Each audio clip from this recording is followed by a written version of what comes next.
Central government എക്സാമുകൾ അല്ലെങ്കിൽ central ഗവൺമെന്റിന്റെ കീഴിലുള്ള എക്സാമുകളൊക്കെ നടത്തുന്ന ബോഡി ഏതാണ്, ഏതൊക്കെയാണ് ഡിഗ്രി ക്വാളിഫിക്കേഷൻ ഉള്ളവർക്ക് എഴുതാൻ പറ്റുന്ന പരീക്ഷകൾ, +2 ക്വാളിഫിക്കേഷൻ ഉള്ള ആളുകൾക്ക് എഴുതാൻ പറ്റുന്ന പരീക്ഷകൾ, ഇതൊക്കെയാണ് നമുക്ക് വിശദമായിട്ട് നമുക്ക് നോക്കേണ്ടത്. അപ്പോൾ ആദ്യം ഞാൻ പറഞ്ഞുതരാം ഏതൊക്കെയാണ് പ്രധാനപ്പെട്ട എക്സാംസ്. ഒരുപക്ഷെ റെയിൽവേ പരീക്ഷകളെ പറ്റി എല്ലാവർക്കും അറിയാം. റെയിൽവേ നടത്തുന്ന കുറെ പരീക്ഷകൾ, അതിൽ തന്നെ ചില ആളുകൾ ചോദിക്കാറുണ്ട്, സാർ എങ്ങനെയാണ് ഒരു TT ആവാനായിട്ട് സാധിക്കുന്നത്, അല്ലെങ്കിൽ അവിടുത്തെ എഞ്ചിനീയറിംഗ് പോസ്റ്റുകളിലേക്കൊക്കെ എങ്ങനെയാണ് സെലക്ഷൻ കിട്ടുന്നത്, ട്രെയിൻ ഓടിക്കുന്ന പോസ്റ്റിലേക്കൊക്കെ എങ്ങനെയാണ് എത്തുന്നത് എന്ന് ചില ആളുകൾക്ക് സംശയമുള്ളതായിട്ട് ഞാൻ കണ്ടിട്ടുണ്ട്. അപ്പോൾ ഞാനൊന്ന് പറഞ്ഞുതരാം. NTPC non technical popular category എന്ന് പറഞ്ഞൊരു പരീക്ഷയുണ്ട്.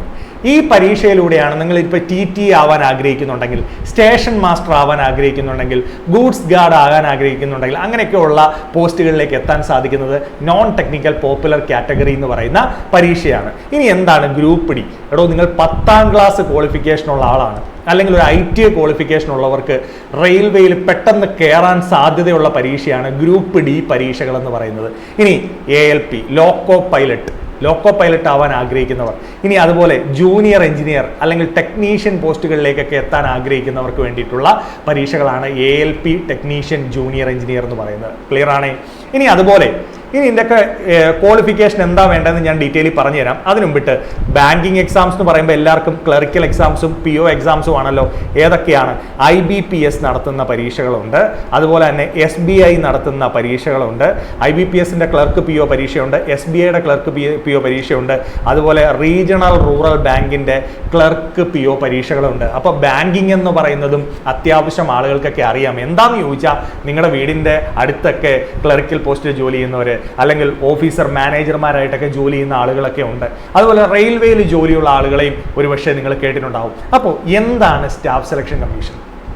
മക്കളെ, കേന്ദ്ര ഗവൺമെന്റ് കീഴിലുള്ള ഒരു റിക്രൂട്ട്മെന്റ് ബോഡിയാണ് സ്റ്റാഫ് സെലക്ഷൻ കമ്മീഷൻ എന്ന് പറയുന്നത്. ഇപ്പോഴും കേരളത്തിൽ സ്റ്റാഫ് സെലക്ഷൻ കമ്മീഷൻ അറിയാത്ത ആളുകളുണ്ട്.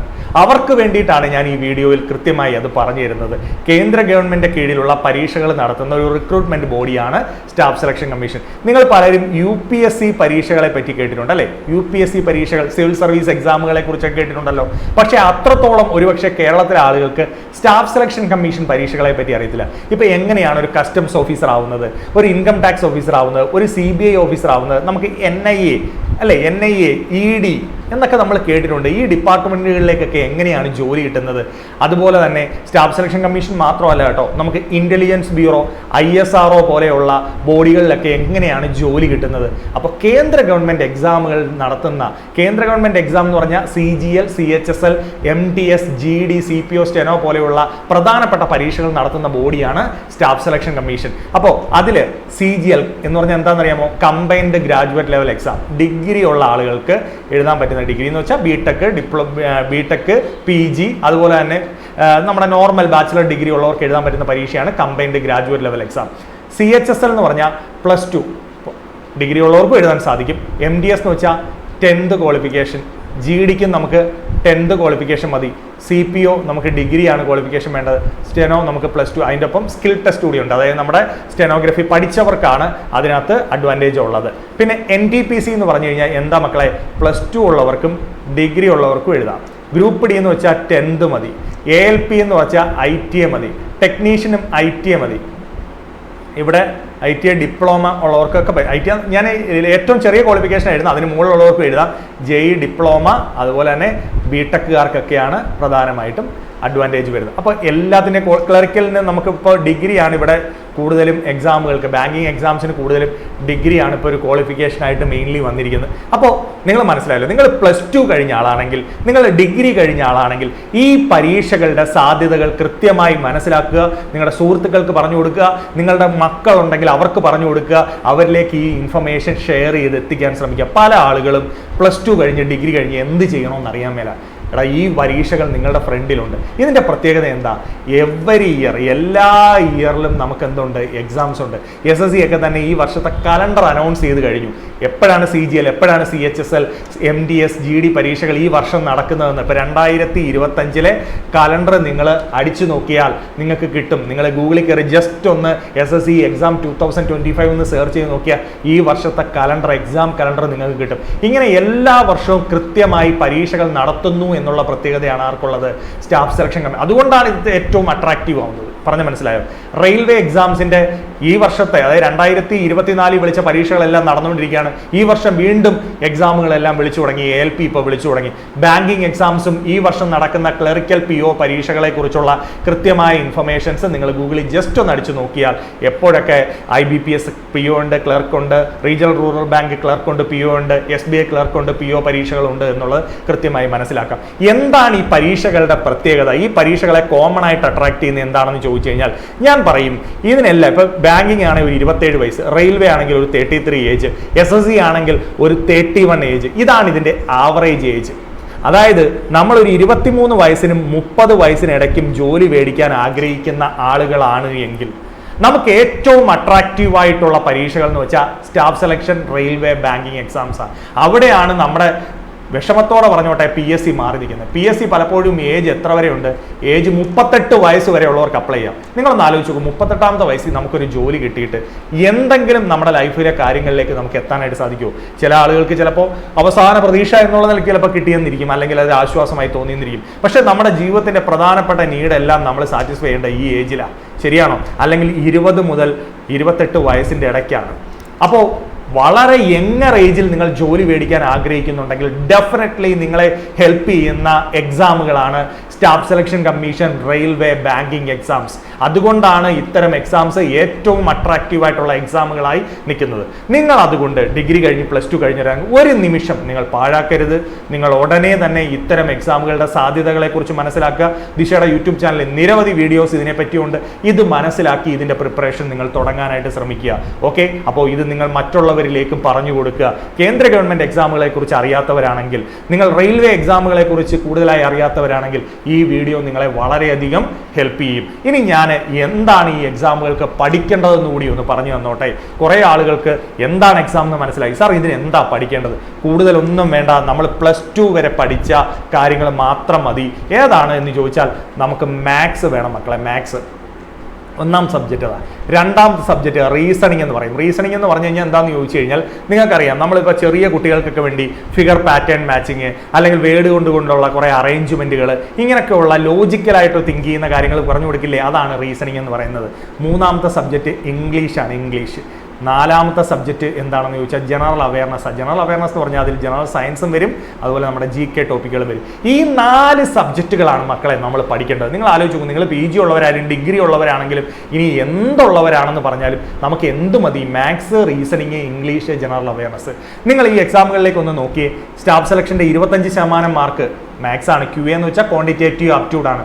റീസണിങ് ആണ് 25%, ഇംഗ്ലീഷാണ് 25%. അതായത് ഈ എക്സാമിന്റെ 75% മാർക്ക് എന്ത് തന്നെയാണ്? മാത്സ്, റീസണിങ്, ഇംഗ്ലീഷ് തന്നെയാണ്. ബാങ്കിങ് എക്സാമിന്റെ 35% മാത്സ്, 35% റീസണിങ്, 30% ഇംഗ്ലീഷ്. 100% പ്രിലിംസ് എക്സാമിന് എന്ത് തന്നെയാണ്? മാത്സ്, റീസണിങ്, ഇംഗ്ലീഷ് തന്നെയാണ്. റെയിൽവേ എക്സാമിന്റെ 25% maths, 30% reasoning, 55% mark maths, reasoning. മക്കളെ, കാണാതെ പഠിക്കുന്ന സിസ്റ്റം ഒന്നുമല്ല ഇത്തരം എക്സാംസ് പ്രോത്സാഹിപ്പിക്കുന്നത്. അത് നിങ്ങൾ മനസ്സിലാക്കുക. പണ്ടൊക്കെ ആയിരുന്നു നമ്മൾ പരീക്ഷയ്ക്ക് വേണ്ടി ഒരു റാങ്ക് ഫയൽ എടുക്കുന്നു, അത് ബൈഹാർട്ട് ചെയ്ത് പോയി പരീക്ഷ എഴുതും. ഈ സിസ്റ്റം അല്ല. മാത്സ് പഠിക്കണം, റീസണിങ് പഠിക്കണം, ഇംഗ്ലീഷ് പഠിക്കണം. എന്തിനാ? നമ്മുടെ മാത്തമാറ്റിക്കൽ സ്കില്ല്, നമ്മുടെ ലോജിക്കൽ സ്കില്ല്, നമ്മുടെ ലാംഗ്വേജ് സ്കില്ല് എല്ലാം ചെക്ക് ചെയ്ത് കൃത്യമായിട്ട് നമ്മളെ എബിലിറ്റി ഉള്ള ആളുകളെ കൃത്യമായി പ്ലേസ് ചെയ്യാൻ വേണ്ടിയിട്ടാണ്. പറഞ്ഞു മനസ്സിലായോ? അതുപോലെ തന്നെ പിന്നെ എന്താണ്?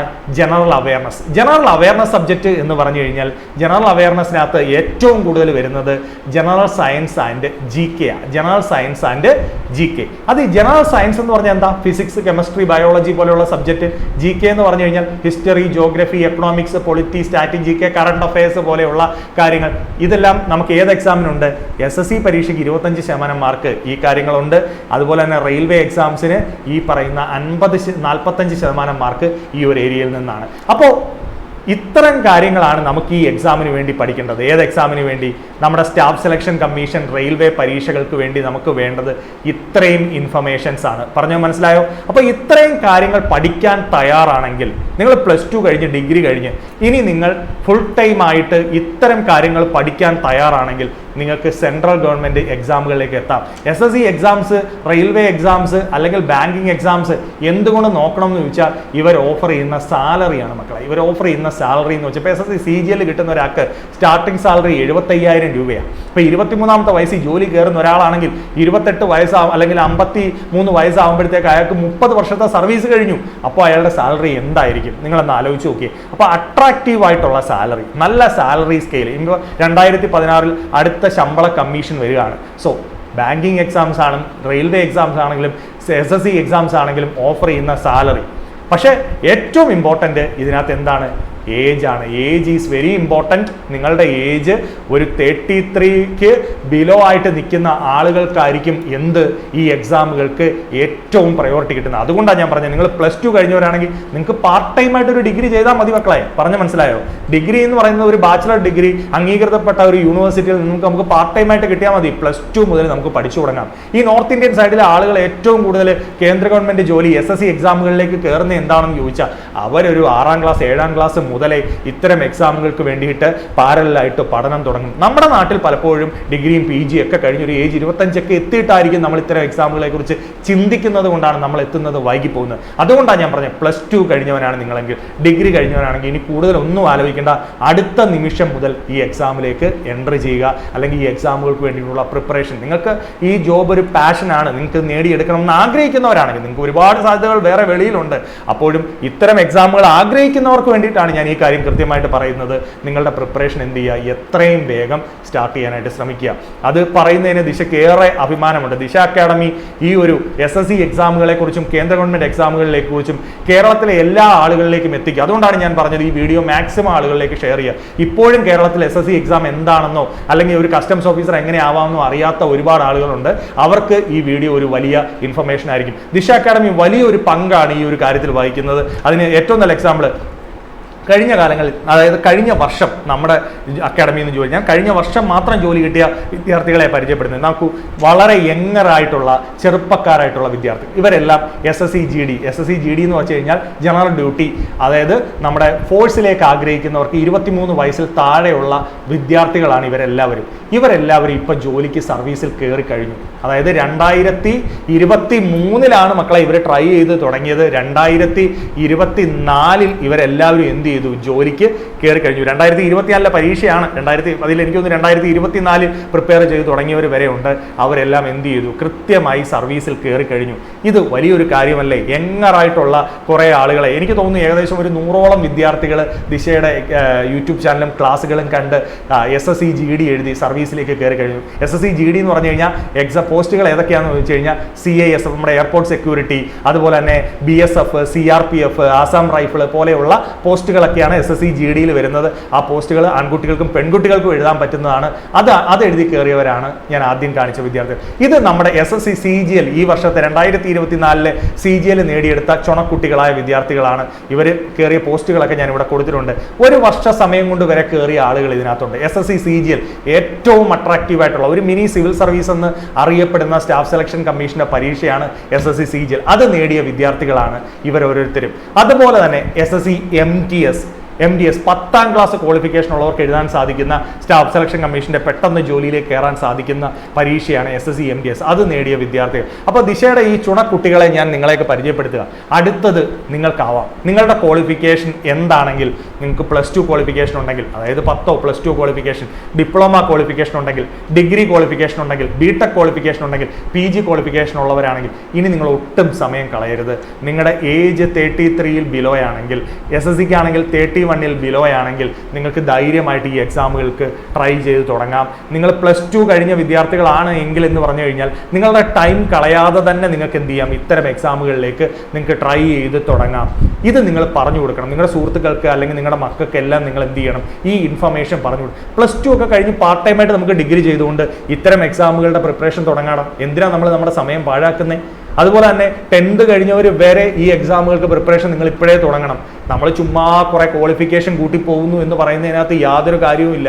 നിങ്ങൾ എന്ത് ചെയ്യണം, നിങ്ങൾ ഗവൺമെന്റ് ജോബാണ് ആഗ്രഹിക്കുന്നതെങ്കിൽ, ഇത്തരം സർവീസുകളിലേക്ക് അട്രാക്റ്റീവ് ആയിട്ടുള്ള പാക്കേജിൽ കയറാനാണ് ആഗ്രഹിക്കുന്നതെങ്കിൽ ഈ ഇൻഫർമേഷൻ മനസ്സിലാക്കി നിങ്ങൾ എന്ത് ചെയ്യുക, പഠിച്ചു തുടങ്ങുക. അപ്പോൾ നിങ്ങളുടെ ക്വാളിഫിക്കേഷൻ എന്തോ ആയിക്കോട്ടെ, നിങ്ങൾക്ക് പറ്റിയ പോസ്റ്റുകൾ നിങ്ങൾക്ക് അവൈലബിൾ ആണ്. ഇപ്പോൾ +2 ഉള്ളവർക്ക് എഴുതാൻ പറ്റുന്ന പരീക്ഷകൾ ഏതൊക്കെയാണെന്ന് ചോദിച്ചാൽ SSCയുടെ CHSL എഴുതാം, അതുപോലെ തന്നെ MTS എഴുതാം, അതുപോലെ GD എഴുതാം. ഇതൊക്കെ +2കാർക്കാണ്. സ്റ്റെനോ എഴുതാം.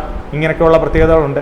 ഇനി ഡിപ്ലോമ ഉള്ളവർക്കാണെങ്കിൽ എന്ത് എഴുതാം, ഡിപ്ലോമ ഉള്ളവർക്ക് ഈ പരീക്ഷകളെല്ലാം എഴുതാൻ പറ്റും. ഇതുകൂടാതെ പ്ലസ് ടു ഉള്ളവർക്ക് റെയിൽവേയുടെ NTPC പരീക്ഷ ഉണ്ട്, റെയിൽവേയുടെ ആണെങ്കിൽ NTPC ഉണ്ട്, അതുപോലെ തന്നെ ഗ്രൂപ്പ് ഡി ഉണ്ട്, ഗ്രൂപ്പ് ഡി പരീക്ഷയുണ്ട്, ഇങ്ങനെയുള്ള പരീക്ഷയുണ്ട്.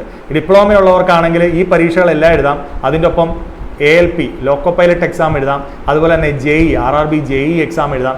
ഡിഗ്രി ഉള്ളവർക്കാണെങ്കിൽ CGL എക്സാം എഴുതാം, അതുപോലെ തന്നെ NTPCയുടെ ഡിഗ്രി വരുന്ന കാറ്റഗറി പരീക്ഷകൾ എഴുതാം. ഇത് ബിടെക്കാർക്കും എഴുതാം, അതുപോലെ PGക്കാർക്കും എഴുതാം.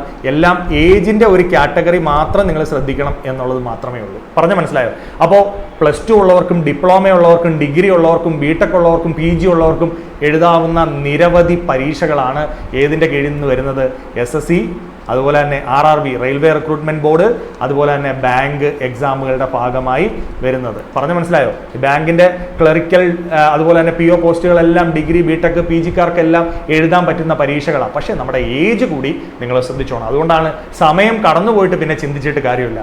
അതുകൊണ്ടാണ് നിങ്ങൾ കഴിഞ്ഞവരാണോ എന്ന ക്വസ്റ്റ്യൻ ഞാൻ ആദ്യമേ ചോദിച്ചത്. കഴിഞ്ഞവരാണെങ്കിൽ നിങ്ങൾ ഇനി ഒരുപാട് ആലോചിക്കേണ്ട കാര്യമില്ല. കൃത്യമായിട്ട് ഈ എക്സാമുകളിലേക്ക് നിങ്ങളുടെ പ്രിപ്പറേഷൻ സ്റ്റാർട്ട് ചെയ്യുക. ഇനി എങ്ങനെ ഞങ്ങൾ പഠിക്കണം? How to study? കുറേ പേര് ചോദിച്ചിട്ടുണ്ട്. സാർ ഇപ്പം എക്സാമുകളെ പറ്റി പറഞ്ഞു, നമ്മുടെ ക്വാളിഫിക്കേഷനെ പറ്റി പറഞ്ഞു, ഇനി ഞാൻ എങ്ങനെ പഠിച്ചു തുടങ്ങണം? മക്കളെ, പല ആളുകളും ചോദിക്കുന്ന ഒരു ഇൻഫർമേഷനാണ്, നമുക്ക് ഓഫ്ലൈനായിട്ടും പഠിക്കാം, ഓൺലൈനായിട്ടും പഠിക്കാം. ഓഫ്ലൈൻ സ്റ്റഡി ഉണ്ട്, ഓൺലൈൻ സ്റ്റഡി ഉണ്ട്. സാർ ഇതിൽ ഏതാണ് ബെറ്റർ, ഇതിൽ ഏതാണ് ഞങ്ങൾ ചൂസ് ചെയ്യേണ്ടത് എന്ന് ചോദിക്കുന്നു. ഓഫ്ലൈൻ സ്റ്റഡി എന്ന് വെച്ച് കഴിഞ്ഞാൽ പ്ലസ് ടു അല്ലെങ്കിൽ ഡിഗ്രി PG ഒക്കെ കഴിഞ്ഞ് ഇനി നമ്മൾ ഡെഡിക്കേറ്റഡ് ആയിട്ട് നിങ്ങൾ പഠിക്കാനായിട്ട് തയ്യാറാണ്, ഞാൻ ഒരു വർഷം മാറ്റി വെച്ച് ഈ എക്സാമിന് വേണ്ടി പ്രിപ്പയർ ചെയ്യാൻ തയ്യാറായിട്ടുള്ളവരാണെങ്കിൽ നിങ്ങൾ എന്ത് ചെയ്യുക? നിങ്ങൾ SSC റെയിൽവേ ബാങ്ക് എക്സാമിന് വേണ്ടി പ്ലസ് ടു ഡിഗ്രി കഴിഞ്ഞിട്ട് ഒരു വർഷം മാറ്റി വെച്ച് തയ്യാറാണെങ്കിൽ നിങ്ങൾക്ക് ഓഫ്ലൈൻ സ്റ്റഡി ചൂസ് ചെയ്യാം. ഇപ്പം ദിശയുടെ തന്നെ 5 ബ്രാഞ്ചുകൾ, കൊട്ടാരക്കര, കൊല്ലം, ട്രിവാൻഡ്രം, തൃശ്ശൂർ, കോഴിക്കോട്, കേരളത്തിൻ്റെ അങ്ങോളം ഇങ്ങോളം 5 ബ്രാഞ്ചുകൾ ദിശയുടെ തന്നെയുണ്ട്. നിങ്ങൾക്ക് ഓഫ്ലൈൻ സ്റ്റഡി ആഗ്രഹിക്കുന്നവർക്ക് ഇപ്പം മെയ് 5-ാം തീയതി മുതൽ നമ്മുടെ പുതിയ ബാച്ചുകൾ ആരംഭിക്കാൻ പോവുക. എല്ലാ മന്തും നമുക്ക് ബാച്ചുകളുണ്ട്. മെയ് 5-ാം തീയതി പുതിയ ബാച്ചുകൾ ആരംഭിക്കാൻ പോവുക. ബാങ്കിന് വേണ്ടി മെയ് 15-ാം തീയതി മുതൽ പുതിയ ബാച്ചുകൾ ആരംഭിക്കാൻ പോവുക. അപ്പം നിങ്ങൾക്ക് എന്ത് ചെയ്യാം? നിങ്ങൾ ഓഫ്ലൈനായി ഡെഡിക്കേറ്റഡ് ആയിട്ട് പഠിക്കാൻ തയ്യാറാണെങ്കിൽ നിങ്ങൾക്ക് ഈ സെൻറ്ററുകളിൽ പോയി പഠിക്കാം. അതിന് 6 മാസം 6 months നിങ്ങളുടെ സിലബസ്, നിങ്ങൾക്ക് ഈ പഠിക്കേണ്ട സിലബസ് എന്ന് ഉദ്ദേശിച്ച് എന്താ? നിങ്ങൾക്ക് മാത്സ്, റീസണിങ്, അതുപോലെ തന്നെ ഇംഗ്ലീഷ്, അതുപോലെ ജനറൽ അവയർനെസ്, ഇത്രയും ടോപ്പിക്കുകൾ കൃത്യമായിട്ട് നിങ്ങൾക്ക് പഠിപ്പിച്ചു തരും 6 മാസം. അതിനുശേഷം എന്തായിരിക്കും? ഫോക്കസ് ബാച്ചുകളായിരിക്കും, എക്സാം ഓറിയന്റഡ് ഫോക്കസ് ബാച്ചുകളായിരിക്കും വരുന്നത്. പറഞ്ഞ് മനസ്സിലായോ നിങ്ങൾക്ക്? അപ്പോൾ 1 year കോഴ്സ് എന്ന് പറഞ്ഞു കഴിഞ്ഞാൽ കൃത്യമായിട്ട് ഇത്രയും കാര്യങ്ങൾ നിങ്ങളെ പഠിപ്പിച്ച് മനസ്സിലാക്കി തരും. അക്കാഡമിയിൽ തന്നെ ടൈം ടേബിൾ വെച്ച് നിങ്ങളൊരു കോളേജിൽ ചേർന്ന് പഠിക്കുന്നത് പോലെ തന്നെയാണ് ഇത്തരം എക്സാമുകൾക്ക് വേണ്ടിയുള്ള നിങ്ങളുടെ പ്രിപ്പറേഷൻ ഓഫ്ലൈനായി ചെയ്യുക എന്ന് പറഞ്ഞാൽ ചെയ്യുന്നത്. പറഞ്ഞ് മനസ്സിലായോ? ഇനി ഓൺലൈൻ സ്റ്റഡി ആർക്കാണ്? ഓൺലൈൻ സ്റ്റഡി എന്ന് വെച്ച് കഴിഞ്ഞാൽ ഇപ്പം നിങ്ങൾ ഡിഗ്രി ചെയ്തുകൊണ്ടിരിക്കുന്നു, അതിൻ്റെ ഒപ്പം പാർട്ട് ടൈം ആയിട്ട് നിങ്ങൾക്ക് പഠിക്കാം. പ്ലസ് ടു ചെയ്യാനായിട്ട് ചെയ്യുന്നു, അതിൻ്റെ ഒപ്പം പാർട്ട് ടൈം ആയിട്ട് പഠിക്കാം. അപ്പോൾ നിങ്ങൾ PG ചെയ്യുന്നു, പാർട്ട് ടൈം ആയിട്ട് നിങ്ങൾക്ക് പഠിച്ചു തുടങ്ങാം. നിങ്ങൾ വർക്ക് ചെയ്യുന്നവരാണ് പാർട്ട് ടൈം. അപ്പോൾ ദിശ ലേണിംഗ് ആപ്ലിക്കേഷൻ ഇതിനൊരു കംപ്ലീറ്റ് സൊല്യൂഷനാണ്. ഏത് പരീക്ഷ, SSCയുടെയോ റെയിൽവേയുടെയോ ബാങ്കിൻ്റെയോ ഏത് പരീക്ഷ ആയിക്കോട്ടെ, നിങ്ങൾക്ക് ദിശ ലേണിംഗ് ആപ്ലിക്കേഷനിലൂടെ ഓൺലൈൻ സ്റ്റഡി നടത്താം. ദിശയുടെ സെൻറ്ററുകൾ വഴി നിങ്ങൾക്ക് ഓഫ്ലൈനായിട്ട് കൃത്യമായ സിലബസോടുകൂടി കരിക്കുലത്തോടുകൂടി നിങ്ങൾക്ക് എന്ത് ചെയ്യും? നിങ്ങൾക്ക് എന്താണ്, എങ്ങനെയാണ് ക്ലാസ് തരുന്നതെന്നുള്ള കരിക്കുലം ഉൾപ്പെടെയുള്ള കാര്യങ്ങളിലൂടെ നിങ്ങൾക്ക് പഠിക്കാം. ഇനി ദിശയിൽ നിന്ന് തന്നെയല്ല, നിങ്ങൾക്ക് ഏത് സെൻറ്ററിൽ വേണമെങ്കിലും ഇത്തരം എക്സാമുകൾക്ക് വേണ്ടി പഠിക്കാനായിട്ട് ആഗ്രഹിക്കുന്നവരാണെങ്കിൽ നിങ്ങൾ എന്ത് ചെയ്യണം? ആദ്യം നിങ്ങളുടെ ബേസിക് സിലബസ് കവറപ്പ് ചെയ്യണം. എന്തിനാ ബേസിക് സിലബസ് സാർ കവറപ്പ് ചെയ്യണം എന്ന് പറയുന്നത്? ഇതൊരു കടലുപോലെ കിടക്കുന്ന സാധനം അല്ലേ. ഇപ്പോൾ കോൺസ്റ്റിറ്റ്യൂഷൻ എങ്ങനെ പഠിക്കണമെന്ന് കൃത്യമായിട്ട് നിങ്ങൾക്ക് പറഞ്ഞു തരും. മാത്സ്, റീസണിങ്, ഇംഗ്ലീഷ്, ഓരോ സബ്ജക്റ്റും എങ്ങനെ എന്തെല്ലാം കാര്യങ്ങൾ കൃത്യമായി പഠിക്കണം എന്നുള്ളൊരു അറേഞ്ച്മെന്റ് നമുക്ക് കിട്ടിക്കഴിഞ്ഞു കഴിഞ്ഞാൽ നിങ്ങൾക്ക് പിന്നെ എന്ത് ചെയ്യാം? നിങ്ങൾക്ക് പിന്നെ നിങ്ങളുടേതായ ലെവലിൽ പഠിച്ച് പ്രിപ്പയർ ചെയ്ത് മുന്നോട്ട് പോകാം. ഇപ്പോൾ ദിശയുടെ 1 yearനകത്ത് ഇത്രയും കാര്യങ്ങൾ ചെയ്തതിന് ശേഷം നമ്മൾ നമ്മുടെ അക്കാഡമികളിൽ പിന്നീട് അവർക്ക് തുടർന്ന് പഠിക്കാനുള്ള അവസരം കൊടുക്കും. എന്തിനാ? ഇപ്പോൾ ഒരാൾ എക്സാം ക്വാളിഫൈ ചെയ്യണം എന്നുള്ള ആഗ്രഹത്തിലൂടെയാണ് ദിശയിൽ എൻട്രി ചെയ്യുന്നതെങ്കിൽ അയാൾക്ക് എക്സാം ക്ലിയർ ആകുന്നിടം വരെയും ദിശ അക്കാഡമിയിൽ പഠിക്കാം. ദിശ അക്കാഡമിയുടെ ഏത് സെന്ററും ഇതിനു വേണ്ടി സപ്പോർട്ട് ചെയ്ത് നിങ്ങളുടെ ഒപ്പം നിൽക്കും. പക്ഷേ പഠിക്കണം എന്നുള്ള ആഗ്രഹം ആ വിദ്യാർത്ഥിക്ക് വേണം, ജോലി മേടിക്കണം എന്നുള്ള ആഗ്രഹം ആ വിദ്യാർത്ഥിക്ക് വേണമെങ്കിൽ ഉണ്ടെങ്കിൽ ദിശയുടെ എല്ലാ ടീമും നിങ്ങളുടെ ഒപ്പം സഞ്ചരിക്കാൻ തയ്യാറാണ്. അപ്പോൾ എന്ത് ചെയ്യണം? നമ്മൾ ആദ്യം സിലബസ് കവറപ്പ് ചെയ്യണം, ഫോക്കസ് ബാച്ചുകൾ കംപ്ലീറ്റ് ചെയ്യണം, പിന്നെ ഡെഡിക്കേറ്റഡ് ആയി നിങ്ങളുടെ പ്രാക്ടീസ്, മോക്ക് എക്സാംസ് എഴുതി ഈ ഒരു മോഡോടുകൂടി നിങ്ങൾ എന്ത് ചെയ്യണം? വർക്ക് ചെയ്യാൻ തയ്യാറാവണം. അപ്പോൾ നിങ്ങൾ പ്ലസ് 2 ഡിഗ്രി കഴിഞ്ഞവരാണ് എങ്കിൽ, നിങ്ങൾ PG കഴിഞ്ഞവരാണ് ചെയ്യുകയാണെങ്കിൽ ഇനി ഒരു നിമിഷം പാഴാക്കാതെ ഈ ഓപ്ഷൻസിലേക്ക് നിങ്ങളുടെ മൈൻഡിനെ കടത്തിവിടുക. നിങ്ങളുടെ സുഹൃത്തുക്കളിലേക്ക് ഈ ഇൻഫർമേഷൻ എന്ത് ചെയ്യുക, പാസ് ചെയ്ത് കൊടുക്കുക. ഇതാണ് നിങ്ങൾ എന്ത് ചെയ്യേണ്ടത്, കൃത്യമായി ചെയ്യേണ്ട കാര്യം. കാരണം ഏജ് ഒരു വലിയ ഫാക്ടർ ആയതുകൊണ്ടാണ് ഞാൻ ഈ ഇൻഫർമേഷൻ നിങ്ങളെ ഇത്തരത്തിൽ സൂചിപ്പിക്കുന്നത്. പിന്നീട് എന്താണെന്ന് ചോദിച്ചു കഴിഞ്ഞാൽ ദിശയുടെ യൂട്യൂബ് ചാനലുണ്ട്. ഏകദേശം 1,60,000 സബ്സ്ക്രൈബേഴ്സ് ഉള്ള ചാനലാണ്. ദിശ അക്കാഡമി ചെയ്യുന്ന കേരളത്തിലെ ആളുകളിലേക്ക് സ്റ്റാഫ് സെലക്ഷൻ, കേന്ദ്ര ഗവൺമെന്റ് പരീക്ഷകളെ പറ്റി, റെയിൽവേ പരീക്ഷകളെ പറ്റി, അതുപോലെ തന്നെ ബാങ്കിങ് എക്സാമുകളെ പറ്റി എത്തിക്കുക എന്നുള്ളൊരു വലിയ ദൗത്യമാണ് ദിശ അക്കാഡമി ചെയ്യുന്നത്. കൂടാതെ നമുക്ക് ആർമി ചാനലുണ്ട്, ബാങ്കിങ് ചാനലുണ്ട്, സെൻട്രൽ ഗവൺമെന്റ് എക്സാമുകളുടെ നോട്ടിഫിക്കേഷൻസ് നിങ്ങളിലേക്ക് എത്തിക്കുന്ന നോട്ടിഫിക്കേഷൻ ചാനലുണ്ട്. ഇതെല്ലാം എന്തിനാണ് എന്ന് ചോദിച്ചു കഴിഞ്ഞാൽ കേന്ദ്ര ഗവൺമെന്റ് പരീക്ഷകളുടെ സാധ്യതകൾ എത്രയും പെട്ടെന്ന് കേരളത്തിലെ എല്ലാ ആളുകളെയും മനസ്സിലാക്കി കൊടുക്കുക എന്നുള്ള ഉദ്ദേശമാണ്. അപ്പോൾ ഇതിനെക്കുറിച്ച് അറിയാൻ നിങ്ങൾ ഈ ചാനൽ കണ്ടു നോക്കിയാൽ മതി. ചാനൽ സബ്സ്ക്രൈബ് ചെയ്ത് നിങ്ങൾക്ക് എല്ലാ നോട്ടിഫിക്കേഷൻസും എത്തും. അതുപോലെ തന്നെ ദിശയുടെ ഓൺലൈൻ ക്ലാസ്സുകൾ ആഗ്രഹിക്കുന്നവർക്ക് ഈ നമ്പറിൽ കോൺടാക്ട് ചെയ്താൽ മതി. നിങ്ങൾക്ക് അതിന് വേണ്ടതായിട്ടുള്ള ഇൻഫർമേഷൻസ് പല ആളുകളും എൻ്റെ വീഡിയോ കണ്ടതിന് ശേഷം ചോദിക്കും, സാർ ഞങ്ങൾ ഇനി എങ്ങനെയാണ് ഓൺലൈൻ എടുക്കേണ്ടത്? ഈ നമ്പറിൽ കോൺടാക്ട് ചെയ്താൽ കൃത്യമായിട്ട് നിങ്ങൾക്ക് ഓൺലൈൻ ക്ലാസ്സുകളെ പറ്റി, ദിശ ലേണിംഗ് ആപ്ലിക്കേഷനെ പറ്റി പറഞ്ഞു തരും. അതുപോലെ ഓഫ്ലൈനായിട്ട് ജോയിൻ ചെയ്യാൻ ആഗ്രഹിക്കുന്നവർ ചെയ്യേണ്ടത്, ഇവിടെ ഓഫ്ലൈൻ്റെ നമ്പർ ഞാനിവിടെ കൊടുത്തിട്ടുണ്ട്.